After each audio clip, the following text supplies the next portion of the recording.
2011, many companies began to put their foot down on the industry's biggest problem other than piracy: used games.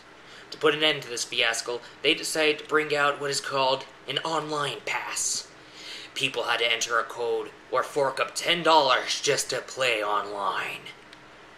Many games have been getting this kind of treatment. In this video, we get to talk about the online pass and what is good and what is bad.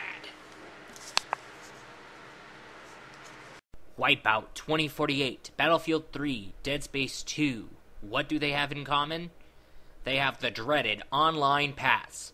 With this around, many players are forced to enter a code or pay more cash in order to play online. Let's see how this works. The online pass can be activated by a code that can be used once, which is only found in many new factory-sealed copies of games. If you lose the code before activation, rented or borrowed the game, or if you bought a used copy of that game, you have to pay $10 in order to be able to play online. This plan is to motivate the consumer into buying their games brand new rather than getting it used or borrowing it from a friend, so that way the developers and publishers would finally make money off their products. As I said before in one of my past YouTube videos, the companies can only make money off of brand new, untouched, and factory-sealed copies of their games. Many people seem to don't mind this business practice, but others do. Here's an example. I managed to get some feedback from Omegle, a website where people can remain anonymous when they're chatting.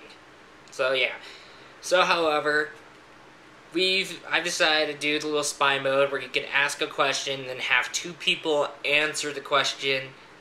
And then I've managed to get 2 positive opinions and 3 negative opinions towards it. What I asked was, what do you think about companies putting online passes in video games? Positive comments ranging from people saying, I guess it's okay, and people are saying that it's a smart move on their part. However, there's been a bunch of negative comments, people calling companies stupid, selfish people, or stupid, selfish mother effers, and saying how it's BS officially, and how that is gay.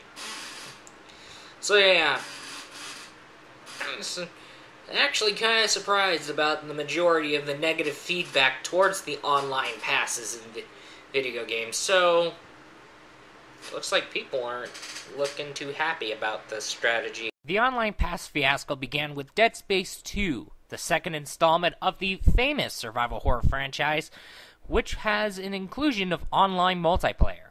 Ever since the game's release, other companies such as Sony, Koei Tecmo, and more have been using the online pass tactic on their games. However, devoted developers decide to come up with something to replace the dreaded and most hated online pass. Bonus content, DLC, and other offers are included into new factory-sealed copies of certain titles. For example, id Software's Rage offered players bonus weapons and armor, an additional vehicle, and more missions in a brand new factory-sealed package known as the Anarchy Edition. Although some don't mind, the controversial online pass strategy drives plenty of gamers crazy. Is this plan going to work out, or will it end well? Is it bound to ignite a boycott?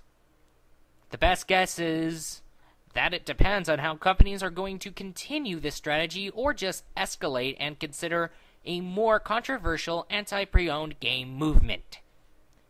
GameOSB13, signing out.